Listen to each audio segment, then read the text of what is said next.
जज्बात बता दो, जो दिल में छुपा रखी है वो बात बता दो, जज्बात जो जख्मी है वो जज्बात बता दो, दुनिया को चलो अपने ख्यालात बता दो। अगले मिसरे पे आपकी तालियों का शोर उन कानों तक पहुंचना चाहिए जिन्होंने ये काम किया है। इमरान मिसरे पढ़ता है, आपकी तालियों से पूरा चौहान बांगर गूंजना चाहिए अगले मिसरे पे, अगर मैं सच बोल रहा हूं तो।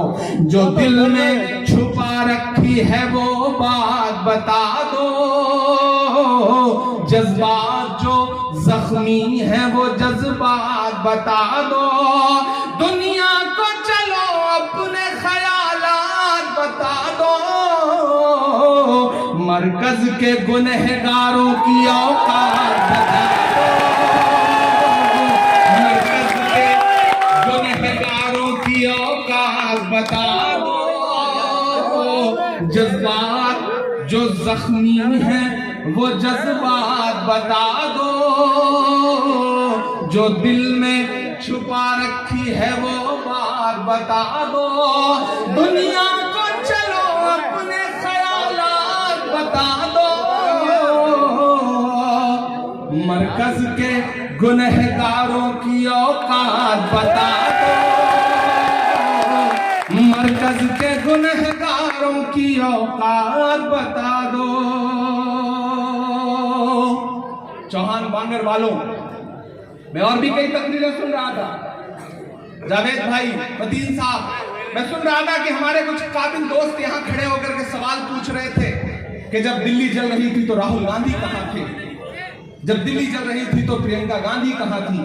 सवाल पूछ रहे थे कि जब एनआरसी आंदोलन हो रहा था तो कांग्रेस कहाँ थी। ये सवाल यहाँ मेरा ख्याल है कि हर महफिल में पूछा गया है, मैं नाम नहीं लूंगा, लेकिन मैं बस इतना कहना चाहता हूं कि मुझे वो दिन याद है, मैं उस दिन दिल्ली में था जब जामिया के निहत्थे बच्चों पर लाठी बरसी थी, जब लाइब्रेरी को आंसू गैस के गोलों से भर दिया गया था, तो मुझे वो दिन याद है कि दिल्ली पुलिस मुख्यालय के सामने पूरी कांग्रेस पार्टी खड़ी थी, मैं भी उसमें शामिल था, और सुबह के 3:30 बजे तक हम लोग वहां खड़े होकर के दिल्ली पुलिस के खिलाफ नारे लगा रहे थे और बच्चों की हिमायत में नारे लगा रहे थे।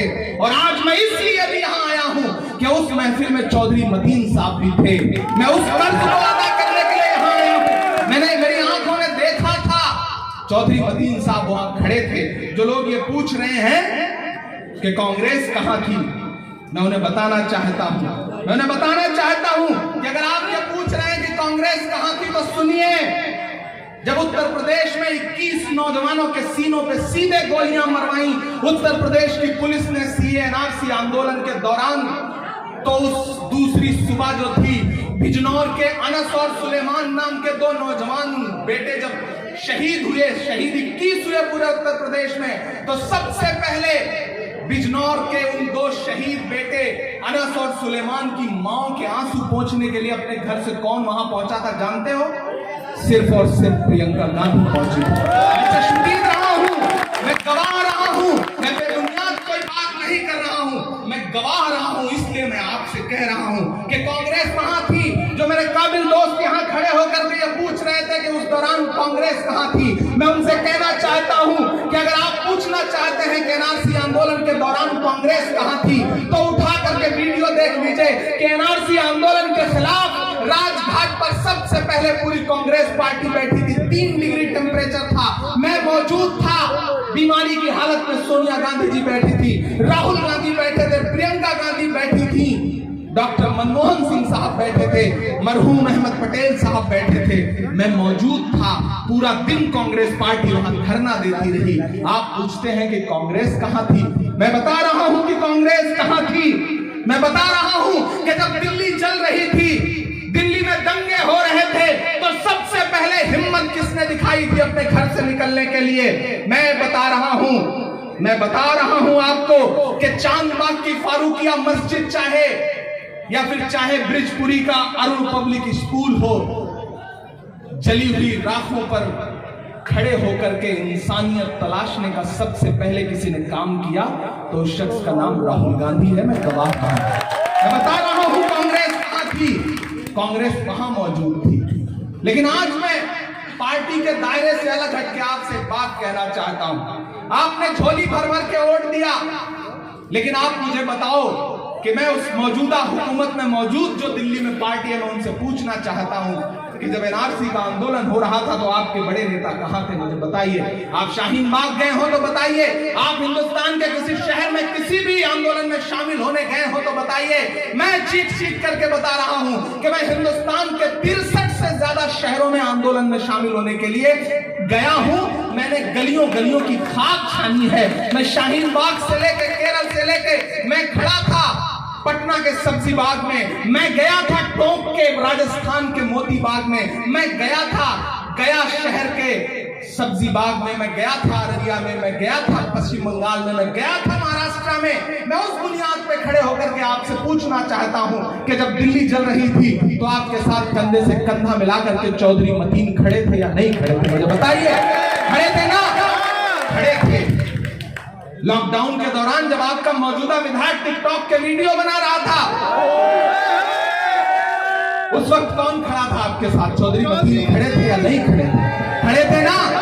जब कोरोना के नाम पे खुद को क्वारंटाइन करने का बहाना लेकर के मौजूदा विधायक घर में बैठा हुआ था, तब कौन खड़ा था आपके साथ? चौधरी मतीन खड़े थे ना? देखिए मेरे भाई, ये इलेक्शन यहां आके बार बार समझाया गया कि ये नाली का और सड़क का इलेक्शन है।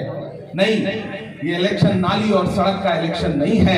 अगर नाली और सड़क का इलेक्शन होता तो दसियों मंत्री, सारे विधायक, उप मुख्यमंत्री, चुप मुख्यमंत्री सारे में थोड़ी फिर रहे होते। नहीं, ये इलेक्शन सिर्फ सड़क और नाली का इलेक्शन नहीं है। ये इलेक्शन उस एहतजाज का इलेक्शन है। ये इलेक्शन उस बगावत का इलेक्शन है जब आपको बताना है कि अगर तुम हमारे वोट की रत्ती भर अहमियत नहीं समझते तो हम तुम्हें ठुकरा देंगे, हम इनकार कर देंगे तुम्हें वोट देने से।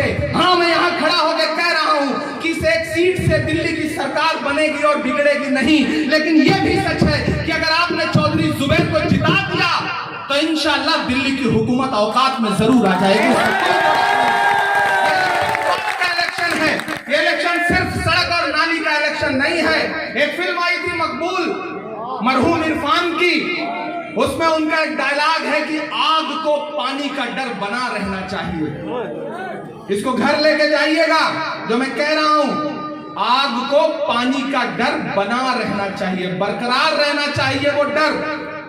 आपने शाहीन बाग का आंदोलन किया, आपकी माएं बहनें बैठी, एक शख्स निकल करके इस दिल्ली की हुकूमत का आपके साथ नहीं आया, फिर भी आपने झोलियां भर दी वोट दे करके।